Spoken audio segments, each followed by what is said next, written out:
The BMW i7 reminds me a lot of a luxury ocean liner. The car is imposing, opulent, comfortable, and it just glides along the road like a ship on calm seas. And there's a real sense of occasion piloting this vehicle.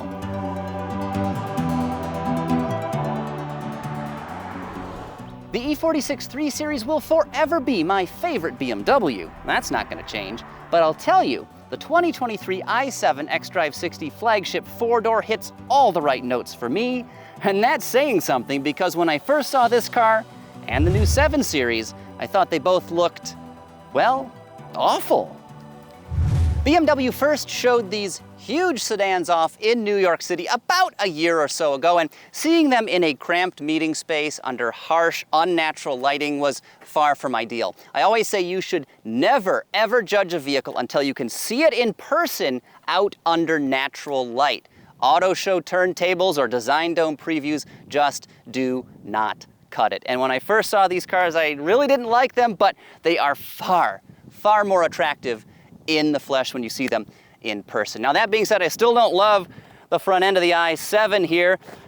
This grille, of course, twin kidney design, is impossible to miss. It's also flanked by sort of tiered headlamps on either side here, sort of similar to what Genesis is doing these days, though BMW includes some crystalline elements here in the upper lamp housing. These are included in the $6,550 executive package. Now, as I mentioned a moment ago, this is a very large car, and as you can see, the hood comes right up to my waist. Now, the hood is popped, and that's because there's no front trunk, unfortunately. You get just a gigantic piece of plastic here, which is fine. You can't win them all. We'll check out the trunk in just a minute. Size-wise, this car is nearly 18 feet long. The wheelbase is just shy of 127 inches, and the weight, nearly 3 tons, a very large sedan.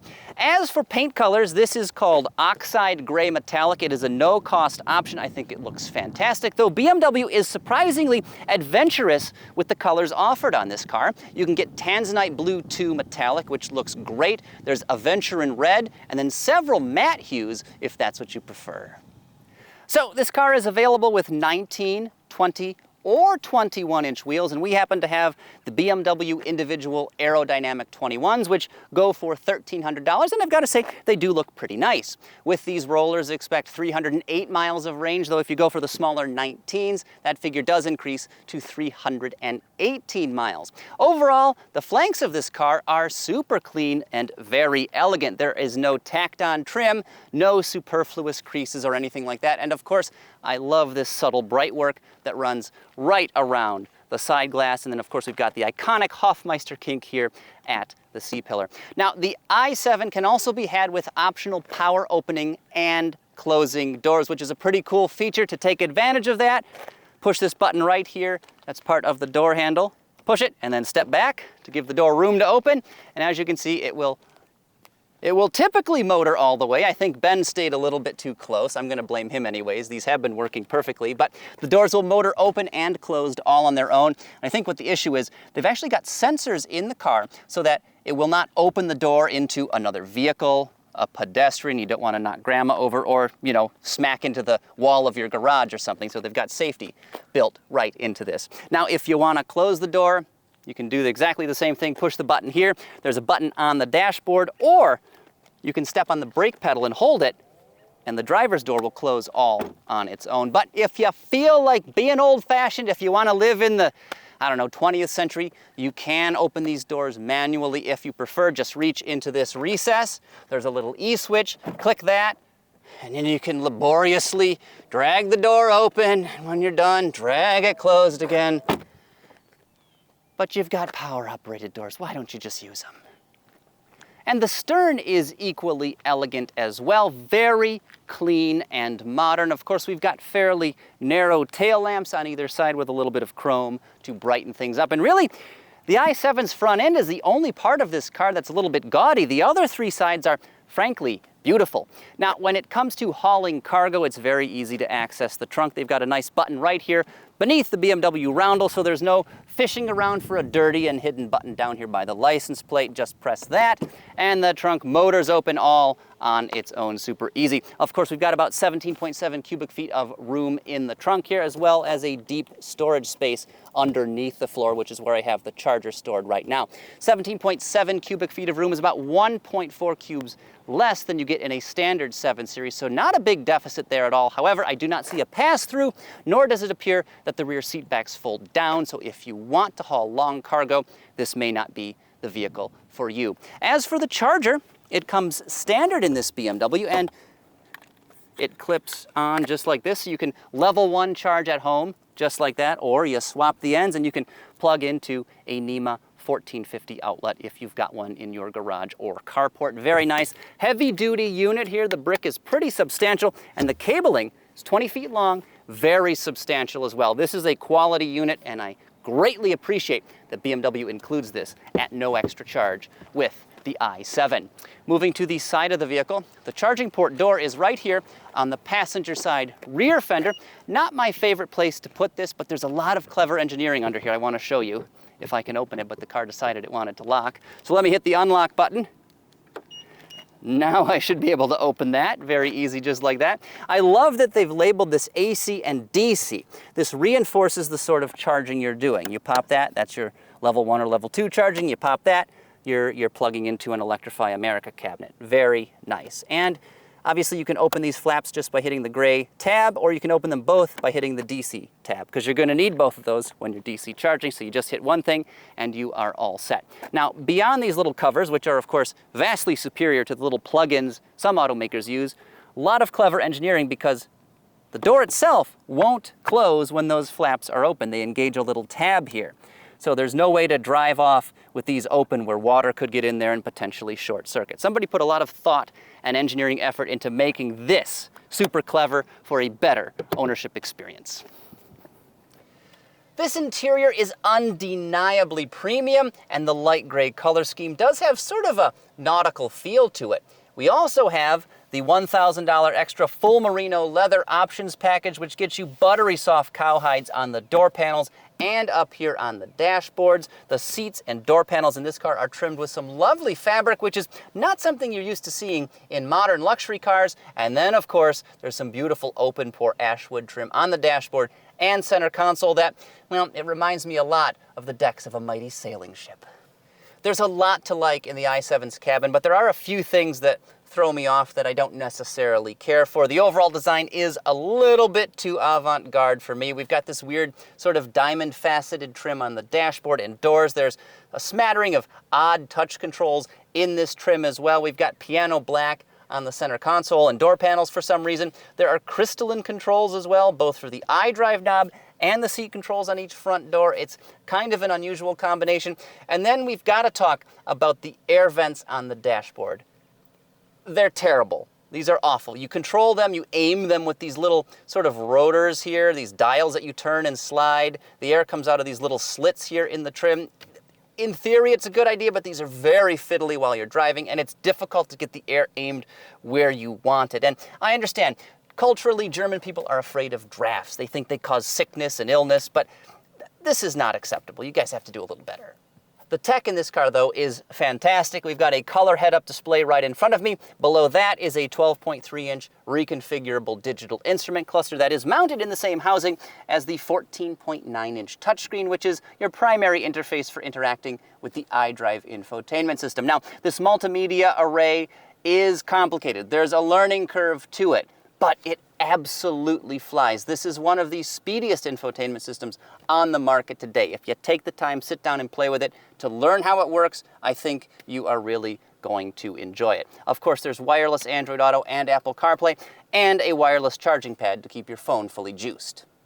And since this is an electric vehicle, we do have some EV-specific functionality that's worth briefly touching on. If you go to the charging app, this brings up a very simple-to-use menu where you can set up location-based charging. You can manually engage the battery preconditioning if you know the DC fast charger you're going to and it's not set in the navigation system as a destination. You can set your charging target if you only want to go to 80% when you're at home, for instance. You can very easily do that right here on this screen.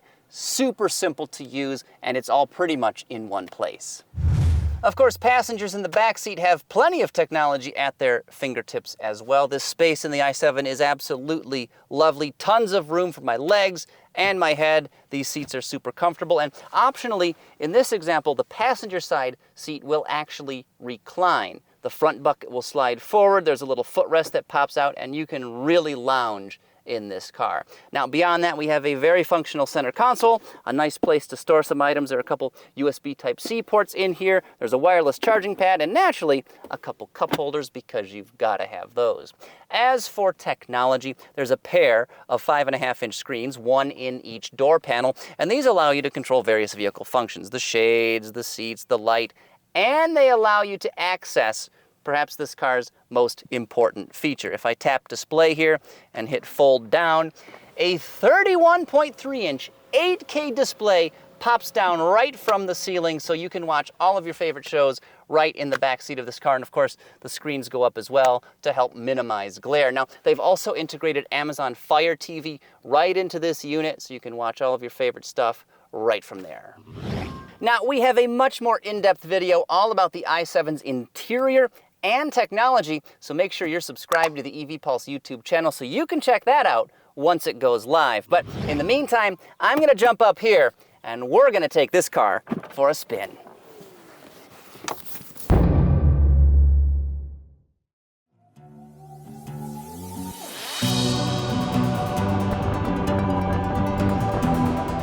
Like I mentioned, we have an EPA estimated range of 308 miles, which is frankly fantastic for a large luxury car, one that weighs just about 3 tons. And the lithium-ion battery pack in this thing has a gross capacity of 105.7 kilowatt hours, and it DC fast charges at up to 195 kilowatts, which is not a segment-leading performance, but it's pretty darn close. That is an excellent showing when you're out on a road trip and you go to DC fast charge. You should be able to go from 10 to 80% in just 34 minutes.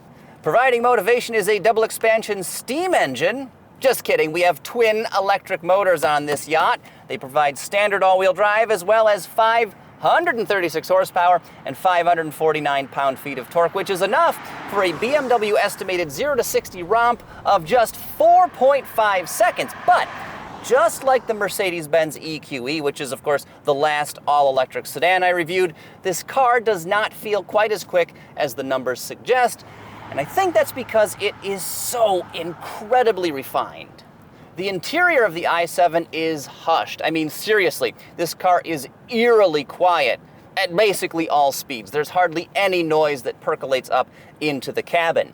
Beyond that, we also have a standard air suspension system with electronically controlled dampers, and this combination provides an absolutely pillowy soft ride. The i7 is super, super, super refined, and despite the softness, the body is very well controlled in corners because we also have active roll stabilization, which is part of that executive package I mentioned. So when you're in corners, everything stays on an even keel. And basically in the i7, there are no choppy seas. Foghorn sound effect. Seagulls. Got to keep the nautical theme going. Come on. It's a land yacht. We're setting sail, matey. Arr. Yeah. This BMW steering is a little bit light to the touch, but it is crisp and the ratio is quite quick. So the car overall does feel a lot more nimble than you might expect. If you look at the spec sheet and see how huge this vehicle is, it does feel more agile than those numbers suggest. Beyond that, like a rudder on a ship, we also have rear axle steering that will turn those back tires up to 3.5 degrees, which of course greatly enhances agility at low speeds. You can really whip this car around a parking lot. It's super agile, but the rear wheel steering also enhances highway stability. So when you're out on the interstate, this thing tracks just about like an arrow. Making life just a little bit easier, this particular i7 is also fitted with the $2,100 Driving Assistance Pro package, which includes things like lane keeping assist, emergency stop assist, and then Highway Assistant, which also has hands-free capability for the adaptive cruise control system. And it'll work on limited access divided highways at speeds up to 85 miles per hour. So basically, it's BMW's version of Super Cruise or Blue Cruise. And I've got to say the hands-free functionality works amazingly well. This car tracks super straight out on the interstate. It also has no trouble with turns. Blue Cruise 1.0, for instance, will often deactivate in corners, but not this BMW. It works exceptionally well. Two things to be aware of. The driver monitoring camera is hyper vigilant. If you glance away even for like 2 seconds, it's gonna start yelling at you to pay attention, because while the car will drive itself on the highway, this is not an autonomous vehicle. You need to be ready to take over driving functions at a moment's notice, so be aware of that. And additionally, it can be difficult to know when the hands-free functionality is engaged. There's a little light that changes in the instrument cluster, but it's not as obvious as with Super Cruise, where you have sort of an illuminated steering wheel rim, or with Blue Cruise, where basically the whole instrument cluster turns blue. There's a giant steering wheel that says hands-free. Those systems are a little bit clearer when you're in the hands-free mode.